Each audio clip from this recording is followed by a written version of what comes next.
بسم اللہ الرحمن الرحیم۔ میرا وطن، میری آن، میری شان، میری پہچان، پاکستان پاکستان۔ آزادی اسپیشل 14 اگست 1947 سے لے کر ہم بات کریں گے آج 14 اگست 2022 تک۔ کراچی، نشتر پارک، نشتر روڈ اور نشتر میڈیکل کالج۔ نوجوانوں، یہ نام تو آپ نے سنے ہوں گے۔ یہ نشتر کون سا نشتر تھا؟ یہ نشتر وہ نشتر تھا جو قائد اعظم کا ایک درینہ ساتھی سردار عبد الرب نشتر تھا۔ پاکستان میں پیدا ہوئے، 1899 میں پیدا ہوئے۔ ابتدائی تعلیم پاکستان میں، پھر علی گڑھ یونیورسٹی، پھر بارٹلہ وغیرہ انگلینڈ وغیرہ سے کر کے 1936 اور 27 دو روایات ملتی ہیں، آل انڈیا مسلم لیگ جوائن کری۔ اس کے بعد قائد اعظم کے دستے بازو بنے۔ 1946 میں جب قائد اعظم ڈیلیگیشن لے گئے تو اس میں آپ قائد اعظم کے ساتھیوں میں سے 3 ساتھی آپ کے ساتھ تھے۔ اس کے علاوہ جو کچھ آپ نے کارنامے انجام دیے، اچھا، متحدہ بر صغیر کے بھی آپ وفاقی وزیر تھے مواصلات کے، اور جب پاکستان کی کابینہ بنی تو آپ کا نام اس پہ بھی شامل تھا اور آپ مواصلات کے ہی وزیر تھے۔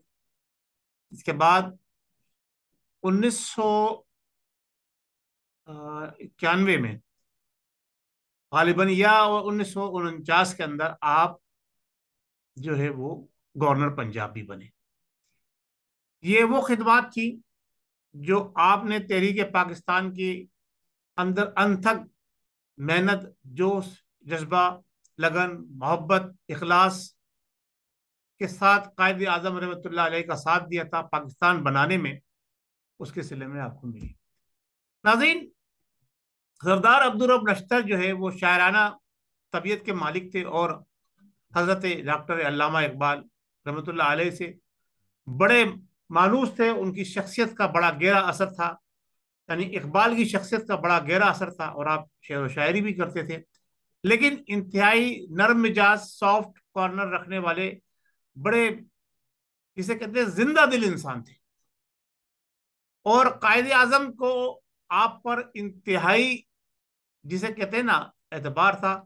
پاکستان کے اندر جب بھی قائد اعظم رحمۃ اللہ علیہ کی پاکستان بننے کے بعد تو حیات کی بہت مختصر رہی، تو آپ کو پتا ہے، لیکن تحریک آزادی کے اندر جو پیچیدہ مسائل ہوتے تھے، جہاں پر ضرورت سے زیادہ قابل اعتماد ساتھی سے کوئی مشورہ کرنا ہوتا تھا تو وہ سردار عبدالرب نشتر ہوتے تھے۔ ناظرین، آپ کا خاندان، آپ کا گھرانہ ایک بڑا گھرانہ تھا، اور جیسے ہی آپ کے نام کے حوالے سے آپ پہچانے جاتے ہیں، پشاور میں سرداروں کا سلسلہ تھا، اس سلسلے سے آپ وابستہ تھے، اور اس کے ساتھ ساتھ آپ انتہائی بہترین طریقے سے پابندی صلات کرتے تھے۔ کسی بھی بڑی میٹنگ میں جانا ہو، کوئی بھی معاملات ہو، آپ کی نماز اور اللہ اور اس کے رسول سے محبت بڑی واضح طور پر سامنے نکھر کر آتی تھی کہ آپ تمام تر معاملات کو بالائے طاق رکھے اور نماز کو ترجیح دیا کرتے تھے۔ نظیر، تحریک آزادی پاکستان کے اندر جن لوگوں نے بڑے خدمات انجام دیے ہیں، اس پہ اور بھی بہت سارے نام ہیں، لیکن سردار عبدالرب نشتر جو ہے ایک منفرد مقام بھی رکھتے تھے اور منفرد حیثیت بھی رکھتے تھے۔ اور ہم نے آج کے نوجوانوں کو یہ بتانا ہے کہ پاکستان جب بنا ہے تو کس کس طرح سے لوگوں نے قربانیاں دی ہیں، اور بڑے بڑے اپنی جاگیریں، جائیدادیں، نوابی اور سرداری چھوڑ کر ایک عام کارکن کی حیثیت سے، ایک عام لے مین کی حیثیت سے، ایک عام فرد کی حیثیت سے وہ قائد اعظم رحمۃ اللہ علیہ کے دستے بازو بنے۔ جب کہیں جا کے یہ میرا وطن موجود موروز وجود میں آیا، جو ایک طرح سے اللہ تبارک و تعالیٰ کی طرف سے انعام بھی ہے، تحفہ بھی ہے مسلمانان ہند کے لیے۔ لیکن موجودہ حالات جس طرف جا رہے ہیں، پاکستان کو کہاں لے کے جا رہے ہیں، یہ آپ کے سامنے ہے۔